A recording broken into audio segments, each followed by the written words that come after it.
सियासी चौक में आज हम बात करेंगे मालेगांव ब्लास्ट के सभी आरोपियों के रिहाई पर। कि इससे पहले इस पर चर्चा की जाए, पहले आप सभी इस मामले को समझिए। वैसे तो यह मामला महाराष्ट्र का है, जहां मालेगांव में 29 सितंबर 2008 में रमजान के पवित्र माह में मस्जिद के पास एक मोटरसाइकिल बम ब्लास्ट हुआ था। इसमें 6 लोगों की मौत हो गई थी, लगभग 100 से अधिक लोग घायल भी हो गए। इसके बाद student Islamic movement of India ने अभिनव भारत संगठन पर शक जताया, जिसके बाद साध्वी प्रज्ञा सिंह ठाकुर और लेफ्टिनेंट कर्नल श्रीकांत पुरोहित सहित अन्य 7 लोगों की गिरफ्तारी हो गई। यह केस 17 साल तक चला और अब सबूतों के अभाव में मुंबई की विशेष NIA कोर्ट ने 7 आरोपियों को बरी कर दिया है। इसको आप किस नज़र से देखते हैं, क्या कहेंगे? जी देखिए, माननीय कोर्ट का आदेश है, इसको तो पूरे देश को मानना पड़ेगा, इसमें कोई दो राय नहीं है। लेकिन ये टोटल फेलियर है हमारे देश के इंटेलिजेंस एजेंसीज का। आपने 17 साल तक जांच किया, आपने अगर मानते हैं कि वो बेकसूरवार है तो उनको ज़बरदस्ती का सज़ा मिला है, और कसूरवार अगर वो नहीं है तो कसूरवार है कहाँ? कोर्ट ने ये फैसला सबूतों का अभाव में दिया है। सबूतों का अभाव का मतलब ये नहीं है कि उन्होंने ये काम नहीं किया है। सबूतों का अभाव का मतलब ये है कि उनके खिलाफ सबूत नहीं मिला है। तो ये इंटेलिजेंस एजेंसी का फेलियर है कि वो सबूत नहीं ढूंढ पाए। जो भी गवाह थे वो पलट गए, किसके दबाव में वो पलटे, क्या कहने पे वो पलटे, किस तरह का उनके ऊपर दबाव था, क्यों पलटे, ये सारी ये एक जाँच का विषय है। और भी लोग हैं, समझेंगे। सर आप बताइए, भगवा आतंकवाद नेरेटिव एक्सपोज, क्या कहें? देखिए, पहली बात तो किसी भी आतंकवाद को इस तरह का डेफिनेशन दे देना, इस तरह की विशेषता भगवा जैसे शब्द का प्रयोग करना, ये अनुचित है। क्योंकि भगवा हम लोगों का जो रंग है वो त्याग का रंग है और हमारे राष्ट्रीय ध्वज में भी है।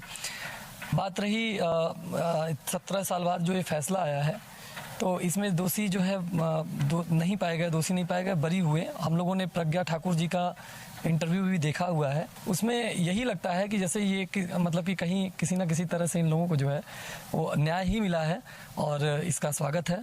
और हमें लगता है इस देश की जनता को भी इसका स्वागत करना चाहिए।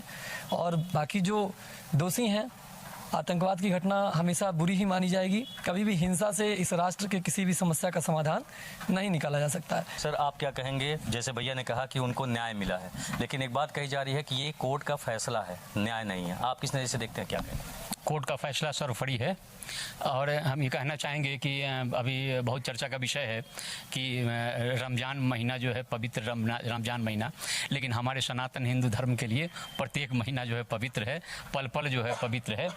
ऐसा नहीं है कि कई महीना केवल पवित्र है और बाकी सब अपवित्र है।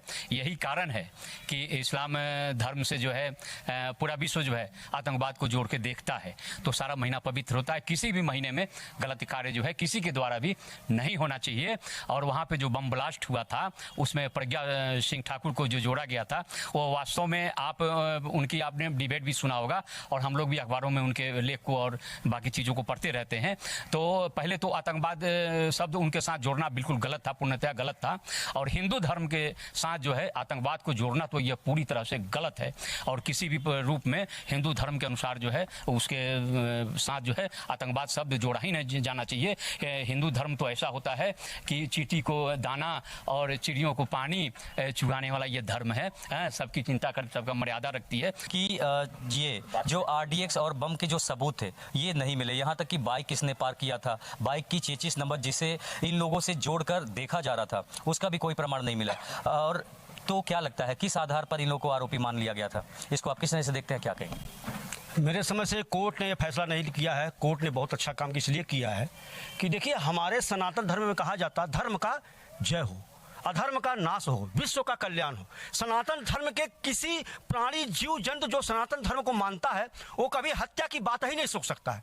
तो बम ब्लास्ट की बहुत बड़ी बात है। वो छोटा सा बच्चा भी नहीं सोचता है कि हम बम ब्लास्ट करें या किसी की हत्या करें, वो सोचा ही नहीं सकता है। अभी विकास जी ने कहा, विकास जी के अंदर भी हिम्मत नहीं है कि किसी आदमी की हत्या कर दे, किसी चींटी की हत्या कर दे, किसी पिल्ले की हत्या कर दे, किसी जानवर की हत्या कर दे। जो आदमी, जो सनातन धर्म के लोग किसी जीव जंतु का हत्या नहीं कर सकते, चींटी पड़ जाती है तो पैर हटा लेते हैं। तो हमारे यहाँ बताइए प्रज्ञा ठाकुर और उसके बाद तमाम लोग बम से उड़ाने की कैसे हिम्मत करेंगे? सनातन धर्म आदेश ही नहीं देता है कि आप बम ब्लास्ट करिए। कोर्ट के फैसले की बात हो रही है, तो बात करेंगे कि जिस तरीके से लोगों की यहाँ पे प्रतिक्रियाएं देखने को मिल रही है, जिस तरह सबूत के अभाव में मुंबई की विशेष NIA कोर्ट ने 7 सातों आरोपियों को बरी किया है। इससे कहीं न कहीं लोगों में भारतीय न्याय व्यवस्था पर विश्वास देखने को मिल रहा है।